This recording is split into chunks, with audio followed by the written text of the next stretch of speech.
Hello. അപ്പോൾ നമുക്ക് പെട്ടെന്ന് ഒരു ഫിഷ് പിക്കിളിൻ്റെ റെസിപ്പി കണ്ടാലോ? അപ്പോൾ പാന് ചൂടായി വരുന്ന ടൈമിൽ നമ്മൾക്ക് ആവശ്യത്തിനുള്ള ഓയിൽ ഒഴിക്കുക. ശേഷം അതിലേക്ക് മുളക് പൊടി, മഞ്ഞൾപ്പൊടി, മല്ലിപ്പൊടി, ഉപ്പ് ചേർത്ത് മിക്സ് ചെയ്ത് വെച്ചിട്ടുള്ള ഫിഷ് ഇട്ടുകൊണ്ട് നന്നായിട്ടൊന്ന് മുരിയിച്ചെടുക്കണം കേട്ടോ. ഈ ഒരു പരുവാകുമ്പോൾ നമുക്ക് പാനിൽ നിന്നും അത് കോരിയെടുക്കാം. ശേഷം ആ സെയിം പാനിലോട്ട് തന്നെ കുറച്ചുകൂടി ഓയിൽ ഒഴിച്ചിട്ട് നമുക്ക് ആവശ്യത്തിനുള്ള കടുക്, ഉലുവ ഇവ രണ്ടും ചേർത്ത് പൊട്ടിച്ചെടുക്കണം.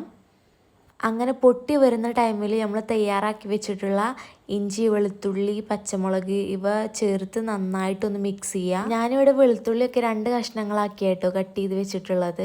അങ്ങനെ ഇത് ജസ്റ്റ് ഒന്ന് കളർ മാറി വരുന്ന ടൈമിൽ നമുക്ക് ഇതിലേക്ക് pickle powder, Kashmiri chilli powder, പിന്നെ ആവശ്യത്തിന് ഉപ്പ് ചേർത്ത് നന്നായിട്ടൊന്ന് മിക്സ് ചെയ്യാം കേട്ടോ. ഉപ്പും മുളകും ഒക്കെ നമ്മുടെ ആവശ്യത്തിനനുസരിച്ച് ചേർക്കാം കേട്ടോ. പിന്നെ ഞാൻ കുറച്ച് ഫിഷ് പൗഡറും കൂടി ചേർത്തിട്ടുണ്ട്.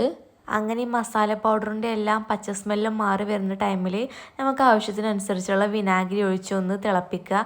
ശേഷം അതിലേക്ക് ആവശ്യത്തിന് കറിവേപ്പിലയും കൂടി ഇടുക. പിന്നെ നമ്മൾ ഫ്രൈ ചെയ്ത് വെച്ചിട്ടുള്ള ഫിഷ് ഇട്ടുകൊണ്ട് മിക്സ് ചെയ്ത് കൊടുക്കട്ടോ.